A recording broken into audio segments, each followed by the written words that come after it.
আসসালামু আলাইকুম ভিউয়ার্স, আশা করি সবাই ভালো আছেন, সুস্থ আছেন। আমরা আজকে মাটির নিচের আলু চিনেন, অনেকে চিনেন অনেকে চিনেন না। তো ফুপু এটা কিনে নিয়ে এসেছে। তো এই আলুটা দিয়ে রান্না করা হবে আজকে কাতল মাছ। তো এই যে দেখুন, আমি ছুলিয়ে নিয়েছি কিছু, আর এই দুইটা ছুলাবো এখন। ভিউয়ার্স, আমরা আলু দিয়ে মাছ রান্না করব। তো কাতল মাছটা ভেজে নেওয়া হচ্ছে এখন। আর এখানে ওল কচুটা গরম পানি দিয়ে ধোয়া হবে। তো গরম পানিতে ভিজিয়ে রেখেছে ফুপু। আমাদের বাসায় কারেন্ট চলে গেছে, কিছু করার নাই। এখন আমরা টিউব লাইট দিয়ে ভিডিও করতেছি, ছোট লাইট দিয়ে।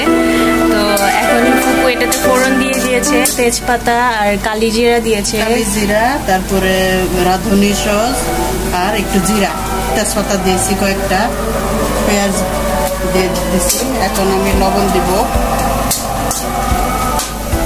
এটাতে। এই আলুটাতে একটু ভালো ফ্লেভার না হলে তরকারিটা খেতে 1.5 চামচের মতো লবণ দিয়ে দিলাম।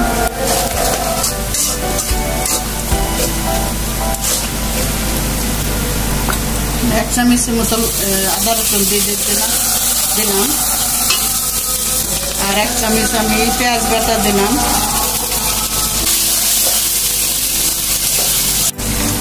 এখন আমি 1 চামচ হলুদ দিয়ে দেবো, 1 চামচ শুকনা গুঁড়ামরিচ, কাঁচামরিচ তো দেবই, 1 চামচ জিরা,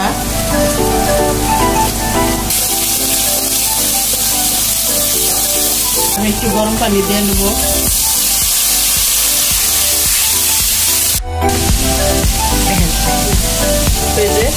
দেখুন, আমি আলুটা ধুয়ে নিয়েছি, আগে গরম পানি দিয়ে নিয়েছি। মতে ঠান্ডা পানি দিয়ে এগুলো দিলে ফেলে যে এমনিতে নেলটা অনেক গরম পানি দিয়ে ধোয়ার কারণে যে একটু কালো হয়েছে, কোনো সমস্যা নাই। এটা একটু তো কচিটা একটু বেশি, মানে একটু কালো হচ্ছে, এরকম হয় একেবারে। এখন আলুটা আমি দিয়ে দেবো।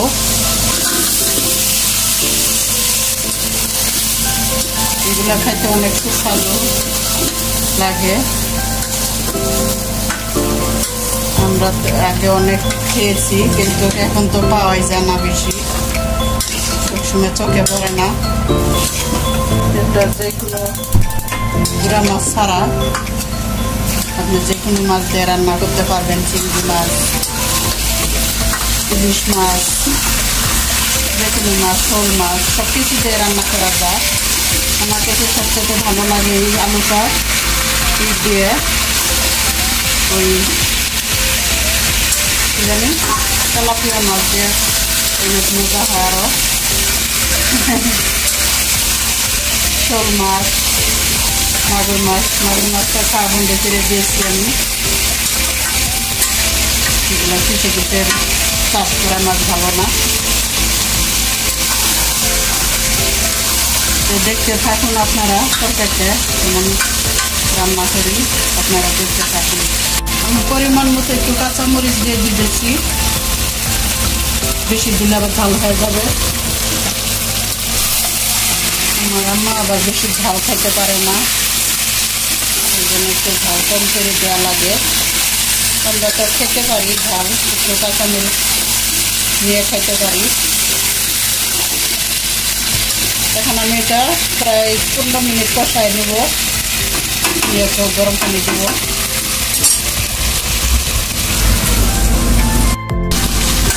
এই যে দেখুন, আমার তরকারিটা কষানো হয়ে গেছে। আমি এখন ঝোলটা দিয়ে দেবো, গরম পানি দেব। গরম পানি দেওয়া লাগে।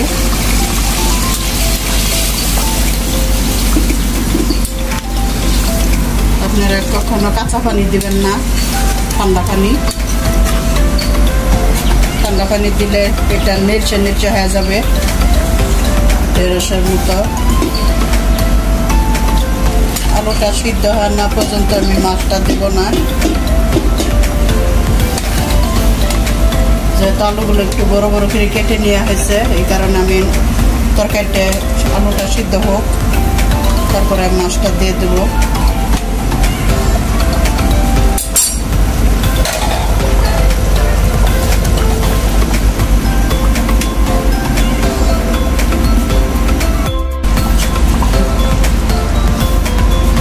আমি মাছটা দিয়ে দেবো। আলু সিদ্ধ হয়ে গেছে, এই যে দেখুন একদম গলে যাইতেছে। এই যে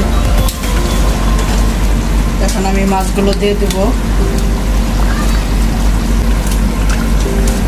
আপনারা চাইলে মশলা আরো কমায় দিতে পারবেন, আমার হয়তো একটু বেশি হয়ে গেছে।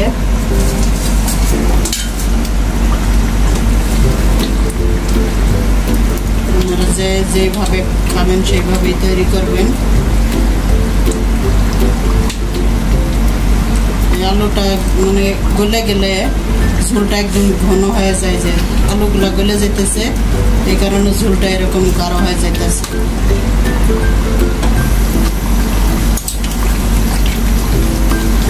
এরকম আছে।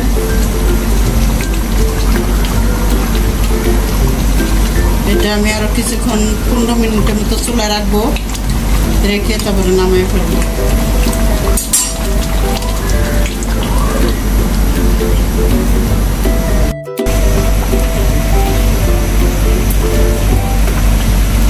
আমার তরকারিটা হয়ে গেছে, এই যে দেখুন তরকারির ঝোলটা একদম শুকিয়ে যেতেছে। আলুটা কি পরিমাণ গলে যাচ্ছে, এই যে এখন আমি নামায় ফেলবো ধন্যপাতা দিয়ে।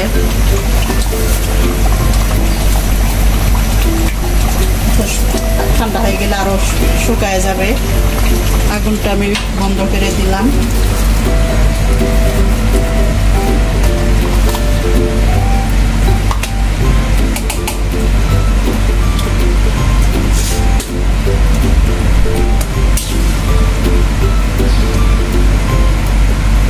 একদম শুকিয়ে গেছে প্রায়।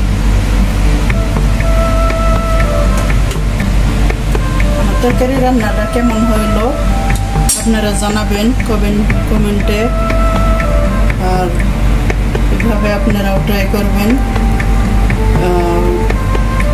শেয়ার করবেন, লাইক করবেন, শেয়ার করবেন, সাবস্ক্রাইব করবেন, আমার পাশে থাকবেন। আল্লাহ হাফেজ। নাতিনিরে আপনারা ভালো আছেন?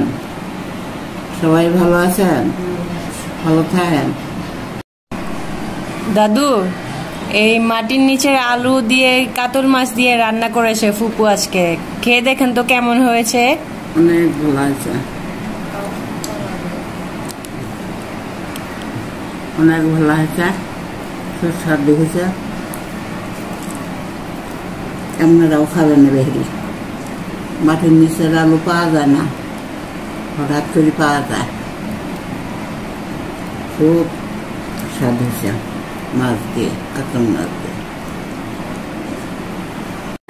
এটা সবজি। সো ভিউয়ার্স, ল্যান্ড খেলে খুব স্বাদ সুস্বাদু লাগে। আজকে আমাদের মাছ রান্নার ভিডিওটা কেমন হলো, মাটির নিচের আলু দিয়ে মাছ যে রান্না করেছে ফুপু। তো আমাদের ভিডিওটা ভালো লাগলে লাইক করবেন, শেয়ার করবেন, সাবস্ক্রাইব করবেন। আল্লাহ হাফেজ।